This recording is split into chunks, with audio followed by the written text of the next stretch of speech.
दोस्तों, आज हम फिर आपके सामने एक नया सब्जेक्ट लेकर हाजिर हुए हैं और आज हमारा सब्जेक्ट है बिल्डर्स प्रोजेक्ट। बिल्डर्स प्रोजेक्ट कैसे होने चाहिए, किस तरह के होने चाहिए, यह वीडियो स्पेशली बिल्डर्स लॉबी के लिए है।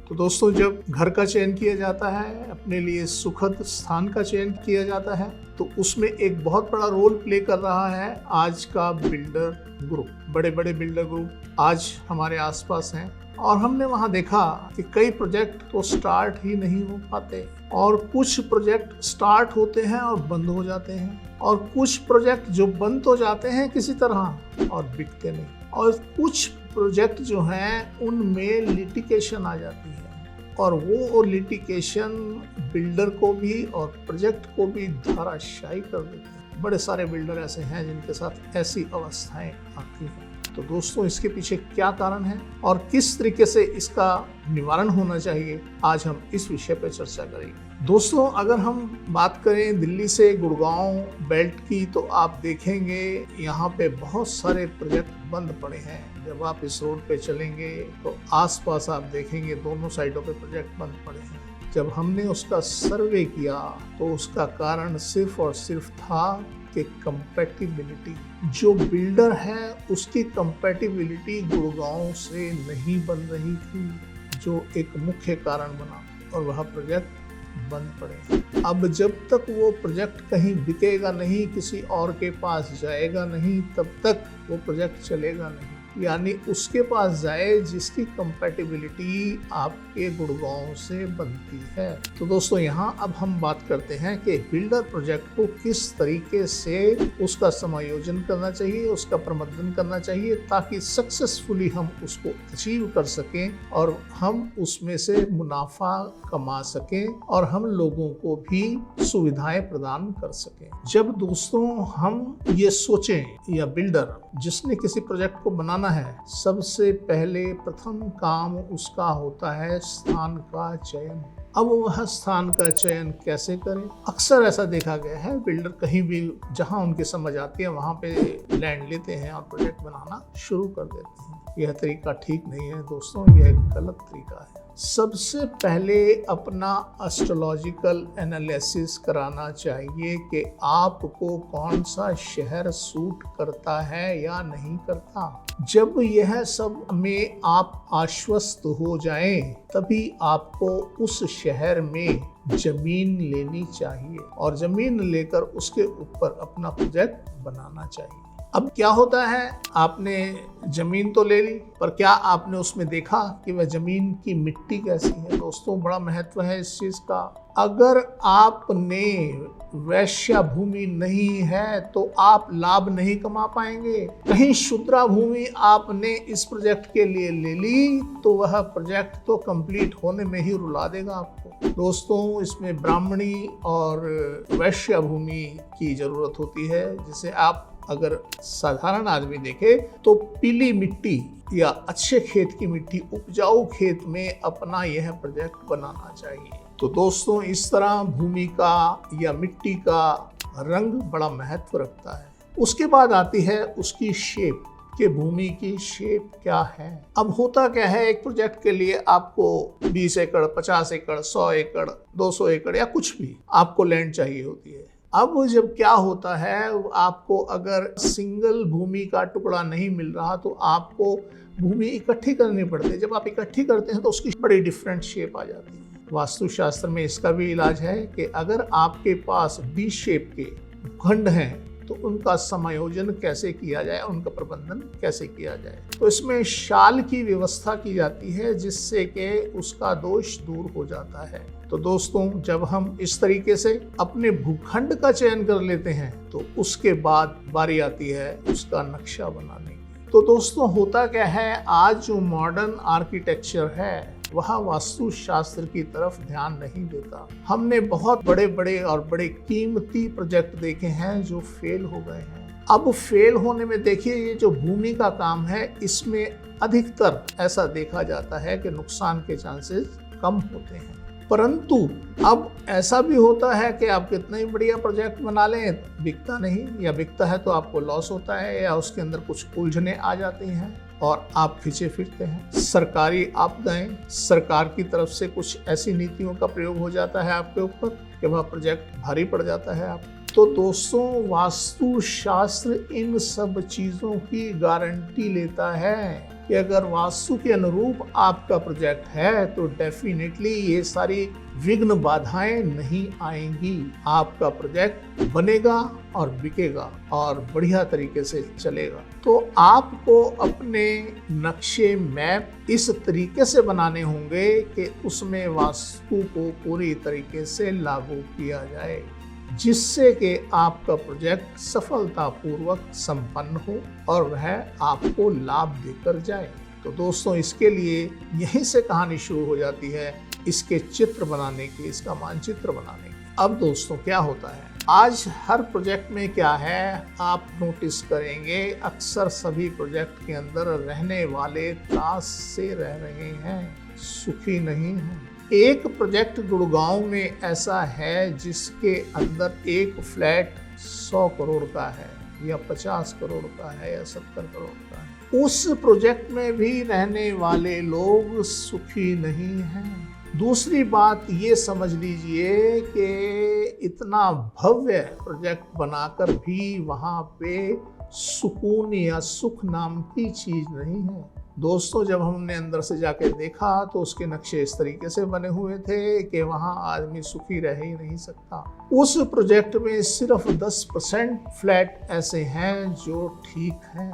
हम उन्हें वास्तु कंप्लाइंट नहीं कहेंगे, हम उन्हें ये कहेंगे कि बनाते बनाते अचानक उनका बेसिक जो है वो इतना बढ़िया हो गया कि उनका जो अंदर का वास्तु था वो है नेगेटिव नहीं है। अब क्या होता है, जब आप किसी बिल्डर प्रोजेक्ट का निर्माण करते हैं तो उसके अंदर जो बेसमेंट है यह बड़ा त्रासपूर्ण कार्य है। आप जैसे तैसे जहां देखा बिल्डिंग बना दी और उसमें करते करते बेसमेंट बना दी। उसका दो तरह से असर पड़ता है। एक तो आपके प्रोजेक्ट पे असर पड़ेगा, आपका प्रोजेक्ट बिकेगा नहीं, उसमें बड़ी सारी बाधाएं आएंगी, बड़े सारे विघ्न आएंगे। और दूसरा दोस्तों, जो लोग वहां रहेंगे उन्हें नरक तुल्य जीवन जीना पड़ेगा, कठिन जीवन जीना पड़ेगा। तो दोस्तों, मैंने बड़े प्रोजेक्ट ऐसे देखे जिनमें लोग सुसाइड कर रहे हैं, डिप्रेशन में चले गए हैं, बहुत प्रोजेक्ट। मैं लगभग गुड़गांव के क्षेत्र में सारे प्रोजेक्ट देख चुका हूँ, सबका सर्वे किया हमने देखा कि वहाँ कुछ ऐसी परिस्थितियां बन गई हैं कि लोगों को जो है वो भय से जीवन जीना पड़ रहा है। मानसिक स्थिति, उनके फाइनेंशियल्स, उनके और सारी स्थितियां, रोग, ये सब चीजें उन्हें घेरे पड़ी हैं। और दोस्तों, बड़ी विडंबना है इस बात की कि आपने फ्लैट लिया, साल 2 साल रहे और आपको बेच के जाना पड़ा। बड़े सारे केस ऐसे हमारे सामने आए। तो आप ऐसा मत कीजिए, मेरा अनुरोध है बिल्डर लॉबी से, ऐसा ना करें। आप मुक्त नहीं हो सकते। जो त्रास, जो दुख लोगों को मिल रहा है उसका कारण तो आप हैं। अब अगर आपने किसी गलत चीज का निर्माण करके लोगों को परोस दी, उसके दोष से मुक्त नहीं हो सकते। आपको उसके पाप का भागीदार तो बनना ही पड़ेगा। वह बात दूसरी है कि आपको कहां से दुख मिले उसके बारे में नहीं कहा जा सकता।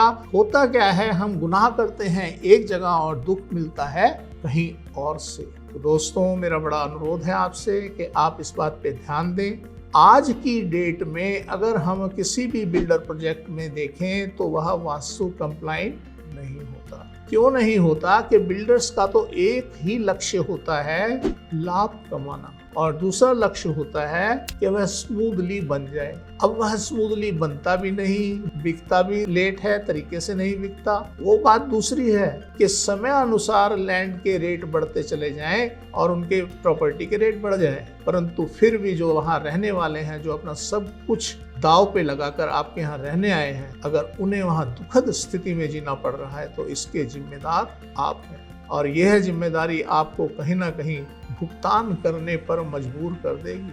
मैंने बहुत से बिल्डरों को ऐसा देखा है, वो इस तरीके से भुगत रहे हैं कि हम आपको बयान नहीं कर सकते। ग्रीन पार्क में एक पिक्चर हॉल था, उसमें आग लगी थी और जो बिल्डर थे आज तक सेटल नहीं हो पाए हैं। कहीं का भुगतान कहीं करना पड़ता है। तो दोस्तों, आज मैं आपसे आग्रह करता हूँ कि आप इस पे थोड़ा ध्यान दें और अपने प्रोजेक्ट ऐसे बनाएं कि लोग कम से कम सुखी रह सकें। अब क्या होता है, बिल्डर्स का कहना है कि हमें बेसमेंट बनानी हमारी मजबूरी है, क्योंकि हम हाई राइज बिल्डिंग बना रहे हैं और उसकी फाउंडेशन कई फीट नीचे जानी है, तो इसलिए उसको यूज करने के लिए हम बेसमेंट बना लेते हैं। बनाए ना, आपके बेसमेंट भी बनेगी, आपका सब कुछ बनेगा जैसे आप चाहेंगे, जितना एरिया आप चाहेंगे उतना एरिया डेवलप हो जाएगा। उसका ढंग है। वास्तु शास्त्र में हर चीज का हल है। आप जैसा निर्माण करना चाहते हैं करिए ना। एक और अपवाद खड़ा हो जाता है, मैंने तो अपना प्रोजेक्ट ढंग से बना लिया, अब पड़ोस के जो प्रोजेक्ट हैं उनमें बेसमेंट है और वहां मेरे प्रोजेक्ट के उस अवस्था में है जिससे मेरा प्रोजेक्ट फेल हो जाए। तो दोस्तों, इसका भी उपाय है। जब हम प्रोजेक्ट शुरू करते हैं तो उसका जो नक्शा बनेगा, उसकी जो रूपरेखा बनेगी, वह इस तरीके से बना दी जाएगी कि आपके प्रोजेक्ट के ऊपर दूसरे प्रोजेक्ट का असर नहीं होगा। तो दोस्तों, इस तरीके से हमें उस प्रोजेक्ट का निर्माण करना चाहिए कि उसके अंदर रहने वाले सब सुखी रहें। तो हमें अपना लक्ष्य सर्वे भवन्तु सुखिना ये लेकर चलना चाहिए और उसी हिसाब से अपने प्रोजेक्ट बनाने चाहिए। अब बारी आती है स्ट्रक्चर की। जब स्ट्रक्चर की रूपरेखा तैयार की जाती है तो उसके अंदर एक चीज का ध्यान जरूर रखना चाहिए, हम जो बिल्डिंग बनाए या तो चारों तरफ से खुला हो, अदरवाइज अगर उसको हमने क्यू में बनाना है, उसके भूखंड अलग अलग करने हैं, तो उसका जो बीच में जगह होगी उसको ईस्ट टू वेस्ट छोड़ा जाए। उससे क्या होगा, जब हमारी जो पृथ्वी ईस्ट की तरफ स्पिन करती है और वहां से आने वाली हवाएं जब वहां से गुजरेंगी तो उसके बीच में जितनी नकारात्मकता होगी उसको ले जाएंगी और आपका प्रोजेक्ट भली भांति फले फूलेगा। तो जो आर्किटेक्ट हैं, जो इसके नक्शे का निर्माण करते हैं, तो उनसे मेरा अनुरोध है कम से कम इस बात का जरूर ध्यान रखें। अदरवाइज मैंने देखा है क्या होता है, गोलाई में बना दिए जाते हैं और कहीं से हवा आने और जाने का साधन नहीं होता। बड़ी विडंबना है इस बात की कि एक सीधे साधे प्लॉट को भी आर्किटेक्ट टेढ़ा मेढ़ा और गोल चौकोर कुछ भी कर देते हैं। अगर कोई चीज सीधी मिल रही है तो इससे बड़ी तो नेहमत हो ही नहीं सकती। तो आप उसको ऐसा ना करें, उसमें सीधा सीधा ही बनाएं जिससे कि आपको धूप और हवा दोनों चीजें मिलती रहें। यही हमारे जीवन का सार है, यही हमारे जीवन का आधार है। दूसरा दोस्तों, बिल्डिंग को बड़ा खूबसूरत बनाया जाता है, पूरे प्रोजेक्ट को बड़ा खूबसूरत बनाया जाता है और उस खूबसूरती के चक्कर में वास्तु के नियमों को दरकिनार कर दिया जाता है। तो दोस्तों, ऐसा नहीं है कि बिना वास्तु के नियमों का प्रयोग करके हम किसी को खूबसूरत नहीं बना सकते। वास्तु के तो ऐसे ऐसे नियम हैं कि आप साधारण रूप से खूबसूरती ला ही नहीं सकते जो वास्तु दे देगा। आपका प्रोजेक्ट बहुत खूबसूरत भी होगा और सुखी रहने लायक भी होगा। वास्तु को फॉलो करना हमारी मजबूरी होनी चाहिए, उसे दरकिनार नहीं करना चाहिए। वास्तु शास्त्र निर्विघ्न निर्माण की गारंटी लेता है। आपका प्रोजेक्ट जब तक चलेगा तब तक उस प्रोजेक्ट में निर्विघ्न आगे बढ़ेंगी सारी चीजें। इसकी भी एक व्यवस्था होती है कि आपके प्रोजेक्ट में माल कहाँ से आना है, रॉ मटेरियल कहाँ से आना है, कहाँ रखना है, ये सारी व्यवस्थाएं वास्तु शास्त्र में बताई गई है। दूसरी बात दोस्तों, वास्तु शास्त्र आपके प्रोजेक्ट की बिक्री की गारंटी लेता है। सबसे पहले तो निर्विघ्न शुरू होगा, निर्विघ्न बनेगा, उसके बाद आपका प्रोजेक्ट बनते बनते ही बिक जाएगा।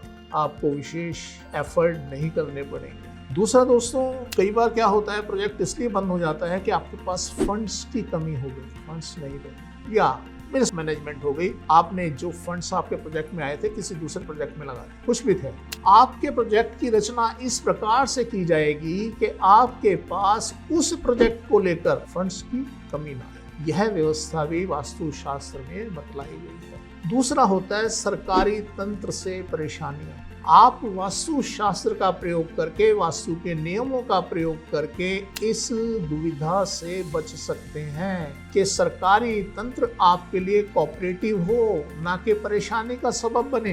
तो अगर हम वास्तु शास्त्र को यूज करते हैं, वैदिक आर्किटेक्चर को यूज करते हैं, तो जरूर आपको इस तरीके की सुविधाएं मिलेंगी। आपका प्रोजेक्ट दिन दुनी रात चौगुनी तरक्की करेगा और आप एक के बाद एक नए नए प्रोजेक्ट बनाते चले जाएंगे। तो दोस्तों, सफलता महत्वपूर्ण है, पैसा महत्वपूर्ण नहीं है। तो सिर्फ पैसे को देख के हम किसी को त्रास दें, किसी को दुख दें या खुद परेशानियों में रहें।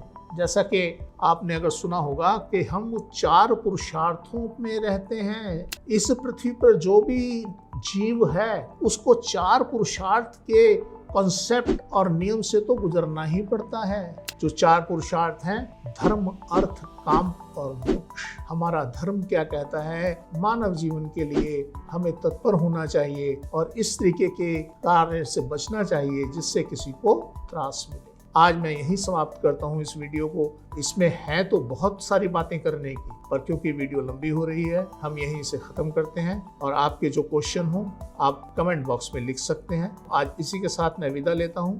धन्यवाद।